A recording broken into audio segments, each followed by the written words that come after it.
अस्सलाम वालेकुम जी। मैं आज आपके साथ बहुत ही मज़ेदार और टेस्टी दावत स्पेशल मटन कढ़ाई की रेसिपी शेयर कर रही हूँ। ये मेरी फैमिली की बहुत ही फेवरेट मटन कढ़ाई की रेसिपी है। मैं दावे के साथ कहती हूँ, अगर आप इसको एक बार बनाएंगे तो रेस्टोरेंट वाली कढ़ाई लेना बिल्कुल भूल जाएंगे।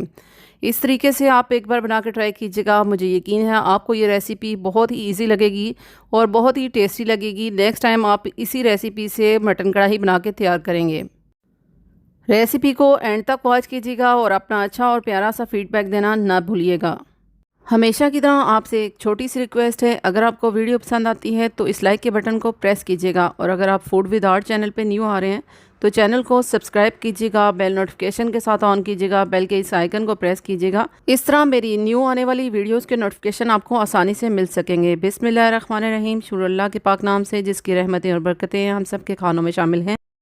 यहाँ मैं 1 कप ऑयल ले रही हूँ और ऑयल के साथ ही यहाँ पे मैं डाल दूँगी 3 मीडियम साइज़ के प्याज। मैंने बारीक कटिंग करके इनको चॉप कर लिया था, तो ग्राइंडर में इनको अच्छी तरह बारीक करके तो मैं इसको थोड़ा सा सोते कर रही हूँ। थोड़ा सा इसका कलर चेंज होगा तो इसके साथ ही 1.5 बड़ा खाने के चम्मच अदरक लहसुन का पेस्ट मैं ऐड कर दूंगी। तो ये देखिए थोड़ा सा इसका कलर चेंज हो चुका है। मैंने इसमें 1.5 बड़ा खाने के चम्मच डाल दिया अदरक लहसुन का पेस्ट और अदरक लहसुन के पेस्ट को भी थोड़ा सा इसके साथ सोते करना है। ज़रा सा इसका कलर चेंज होगा तो इसमें ऐड कर देंगे मटन। मटन मैंने हड्डी वाला लिया है और थोड़े बड़े साइज़ के ये पीसीज हैं। आप देख सकते हैं इनकी जो साइज़ है वो थोड़ा सा बड़ा है और इसका जो वज़न है तकरीबन 2 किलो के बराबर ये मैंने मटन लिया है। और अब ये जो सारा ही मटन के पीसीज हैं मैं इसमें डाल के तो इनको भी अच्छी तरह भून लूँगी। बहुत अच्छी तरह इसका कलर चेंज हो जाएगा तो उसके बाद मैं इसमें मसाले ऐड करूँगी। तो आप देख सकते हैं सारा ही मटन के पीसेज यहाँ पे मैंने ऐड कर दिए हैं और अब प्याज और जो लहसुन अदरक है इसके पेस्ट के साथ इसको भी अच्छी तरह ऐसे पका लेना है। जब मटन के जो थोड़ा सा कलर चेंज हो जाएगा, थोड़ा सा वाइटिश हो जाएगा, तो उसके बाद हम मसाले ऐड करेंगे। अगर आप इस तरीके से मटन बना के तैयार करेंगे तो बिल्कुल भी इसमें से स्मेल नहीं आएगी। मटन की जो है थोड़ी बहुत स्मेल आती है, तो इस तरीके से अगर आप बना के तैयार करेंगे ना मटन और इसको ऐसे भून के तो फिर मसाले डालेंगे, इसके बाद आप बॉयल करेंगे तो बिल्कुल भी इसमें से स्मेल नहीं आएगी। 2 मिनट के लिए मीडियम फ्लेम पे मैंने इसे भून लिया है। इसके बाद मैं यहाँ पे डाल रही हूँ 1 बड़ा खाने का चम्मच धनिया पाउडर और 1 ही बड़ा खाने का चम्मच इसमें रेड चिली पाउडर डाल रही हूँ। 1 छोटा खाने का चम्मच कुटी हुई मिर्चें इसमें डाली हैं और यहाँ पे गरम मसाला डाल रही हूँ आधा छोटा चम्मच और 1 छोटा खाने का चम्मच यहाँ पे मैंने डाला है नमक। 1/4 टीस्पून के बराबर यहाँ पे मैं हल्दी डाल रही हूँ। यही मसाले ऐड करके तो मैं इसको दोबारा से अच्छी तरह भून लूँगी।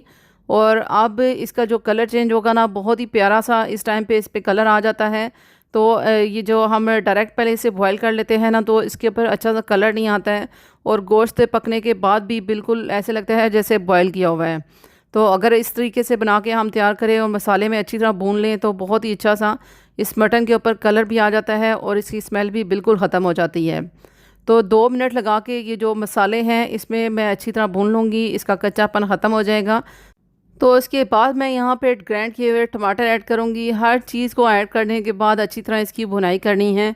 सबसे पहले हमने अदरक लहसुन के पेस्ट के साथ और प्याज के साथ इसकी भुनाई की है, फिर मसाले डाल के भुनाई की है। तो इसके बाद यहाँ पे 3 बड़े साइज़ के मैंने ये टमाटर लिए थे, इनको अच्छी तरह ग्राइंड कर लिया था। इसके बाद यहाँ पे मैंने इनको ऐड किया है। अब हम टमाटर के साथ इसकी भुनाई करेंगे।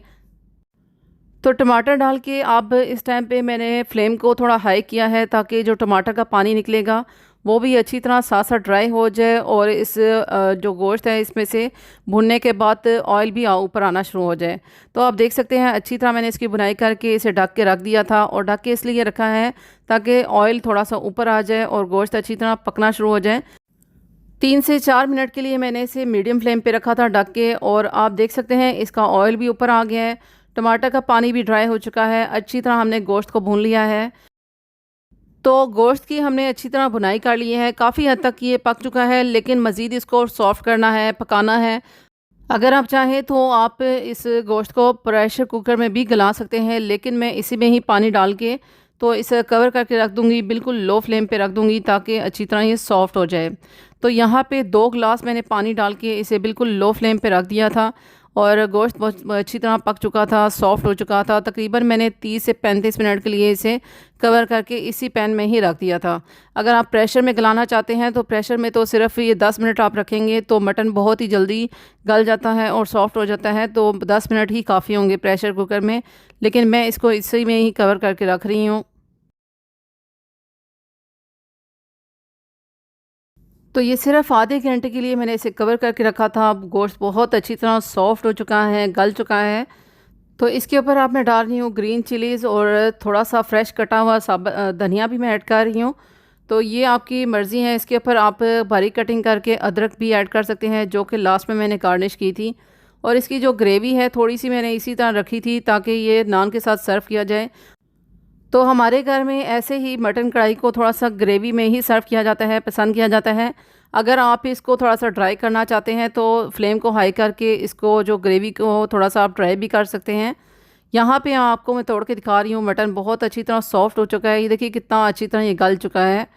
तो काफ़ी हद तक हमने इसे बुनाई में ही पका लिया था और बाकी जो है आधे घंटे में, सिर्फ़ और सिर्फ आधे घंटे में ये इस तरह इसे लो फ्लेम पे रखा है और अच्छी तरह ये पक चुका है।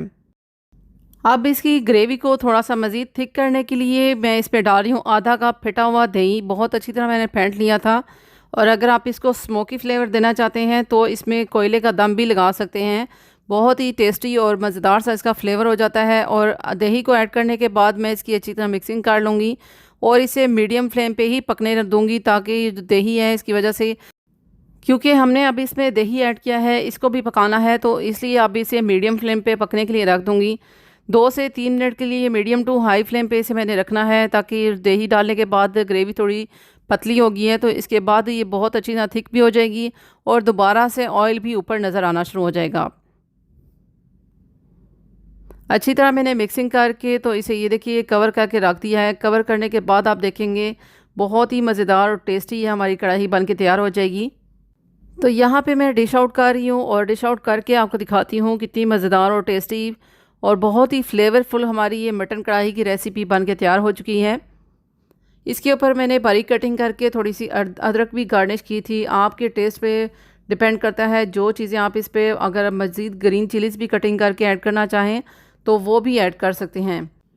तो इसी पॉइंट पे मैं आपसे रिक्वेस्ट करूँगी, अगर आपको वीडियो अच्छी लग रही है तो वीडियो को लाइक और चैनल को ज़रूर सब्सक्राइब करते हुए जाइएगा।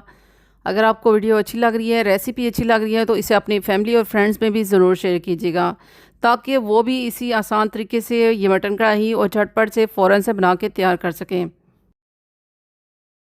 मैं ये मटन कढ़ाई की रेसिपी नान के साथ सर्व कर रही हूँ। अगर आप चाहें तो आप इसे चपाती के साथ या फिर चावल के साथ भी इसे सर्व कर सकते हैं। बहुत ही मज़ेदार लगती है, बहुत ही टेस्टी लगती है। ये मटन कढ़ाई की रेसिपी देखने और खाने के बाद आपको बिल्कुल भी नहीं लगेगा कि आपने ये घर पे बनाई है या फिर आपने रेस्टोरेंट से मंगवाई है। रेसिपी ज़रूर ट्राई कीजिएगा, अपना अच्छा सा प्यारा सा फीडबैक भी ज़रूर दीजिएगा। मैं इंशाल्लाह एक नेक्स्ट वीडियो में नेक्स्ट अमेजिंग सी रेसिपी के साथ मिलूँगी। जब तक के लिए मुझे इजाज़त दीजिएगा। Thanks for watching. अल्लाह हाफिज़।